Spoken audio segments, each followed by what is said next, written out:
Bitcoins made some people very rich indeed, at least on paper. I've made an extraordinary amount of money.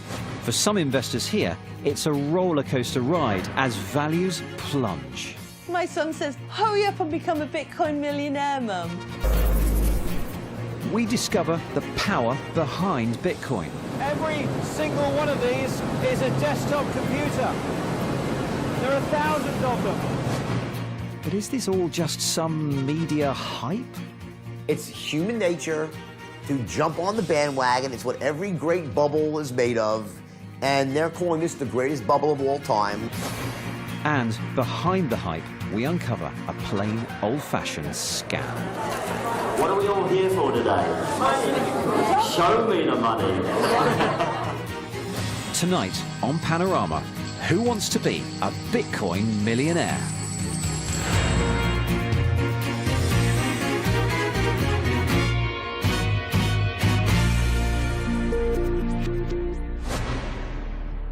Pounds, euros, dollars. They're all currencies that we know and we recognise.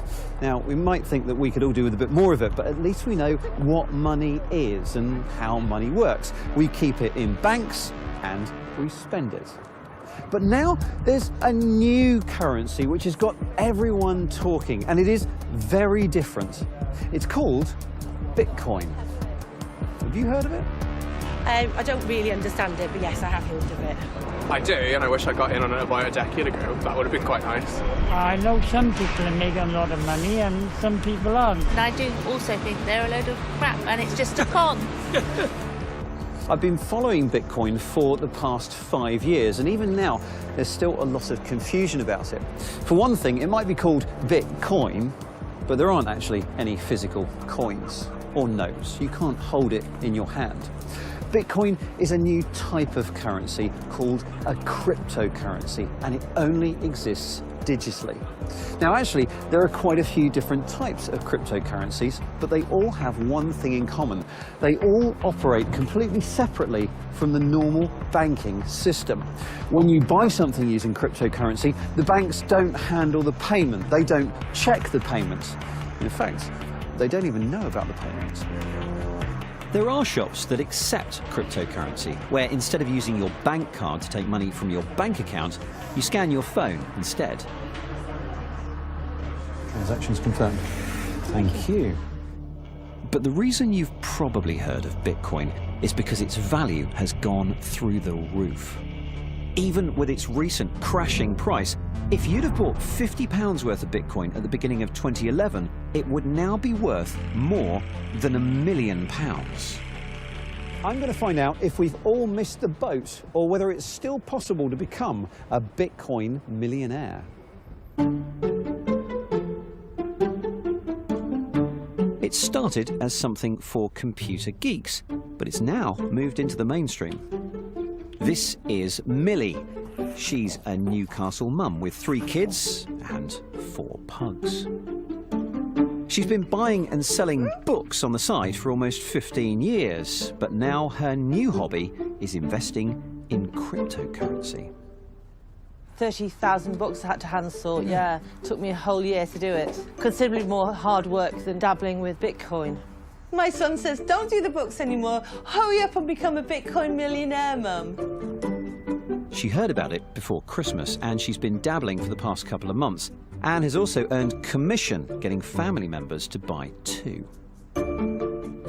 What I'm doing at the moment is I'm going to buy like £100 worth of Bitcoin. Oh my God, it's like my guilty pleasure. I'm sneaking a peek all day long. I bought Bitcoin in the hope that it might improve my life.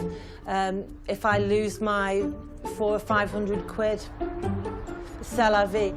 All over the country, little pockets of people are starting to play around with cryptocurrency. Over the last few months, it's amazing how Bitcoin has sort of moved into the mainstream. Tabloid newspapers are doing special features about the latest cryptocurrency and which one you should buy. This has gone very quickly from a tiny, niche, little, nerdy tech that a tiny number of people cared about to something that the ordinary person on the street is suddenly fascinated by. But while Millie is careful not to invest more than she can afford to lose, others aren't. 10,5 миллионов биткоинов. Сумма уменьшается. The staggering rise in the value of many cryptocurrencies has driven some people to take huge risks, even taking out mortgages to cash in on what they see as a gold rush. We have begun to ask questions and look at it, but I don't think anyone in British politics or the regulation system in our country is going at the right speed, bearing in mind what's happened within cryptocurrency over the past few months. Now we seem to have a real live situation. But Bitcoin's value has gone down as well as up. If you'd have invested £50 just before Christmas, you'd now have 20 quid. These recent price crashes have caused some authorities to act. Just last week, banking giant Lloyds banned its customers from buying cryptocurrency with their credit cards. They're worried about people racking up debt.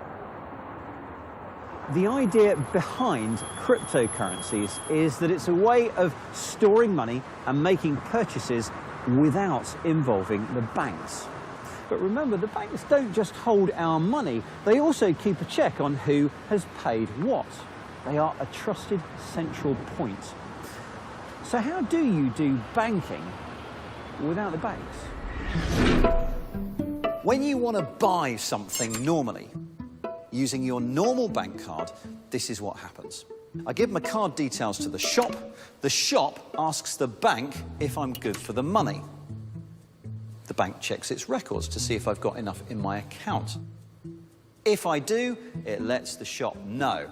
It updates its records to show the movement of money from my account to the shop's. Oh, and it takes a little cut for its trouble. Now, if you wanted to remove the bank from that system, who else would you trust to keep those records and not alter them or cheat in any way? Well, I wouldn't trust you. I wouldn't trust you. In fact, I wouldn't trust any single person. But I might trust everyone. The idea is you don't have a central record of transactions. Instead, you distribute many, many copies of this ledger around the world. Each owner of each copy records every transaction. So there's no way that a forged transaction can make it in. If I try to alter a ledger, it won't match all of the other copies. And it gets rejected. So, to buy something using cryptocurrency, I give the shop my details. The shop asks all the bookkeepers if I'm good for the money. The bookkeepers all check their records to see if I have enough. If I do, they tell the shop, and then all update their records to show the movement of money. Oh, and one of them, at random, will be given a reward of some newly created cryptocurrency. This is how cryptocurrencies work. And remember, all of these bookkeepers, all of these ledgers, they're not actually people, they're computers. Lots of computers.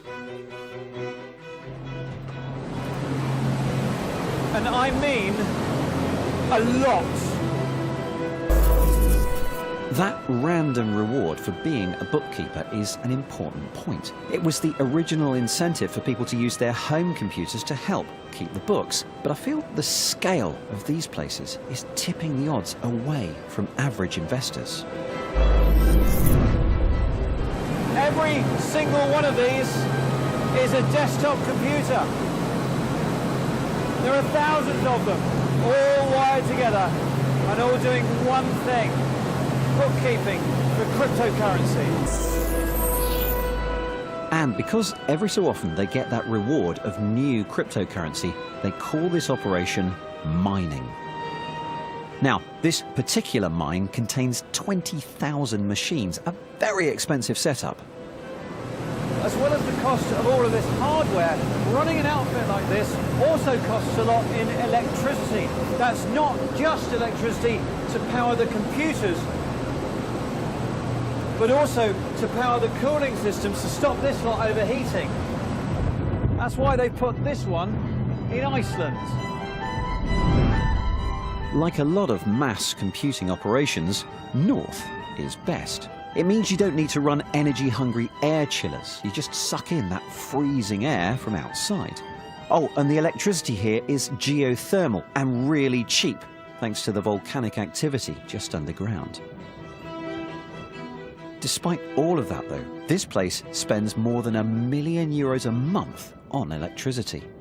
So you can imagine how much money they're making. It's absolutely remarkable that you have these banks of computers, warehouses full of them, all over the world. All these computers and all the amazing things they could be doing and all the computing power that could be spent on all sorts of tasks is being dedicated solely to this one peculiar job of mining a cryptocurrency. It's absolutely ridiculous in some ways that this is what we're using our computers for. The higher the price of cryptocurrencies, the more money the miners stand to make, and the more mines spring up.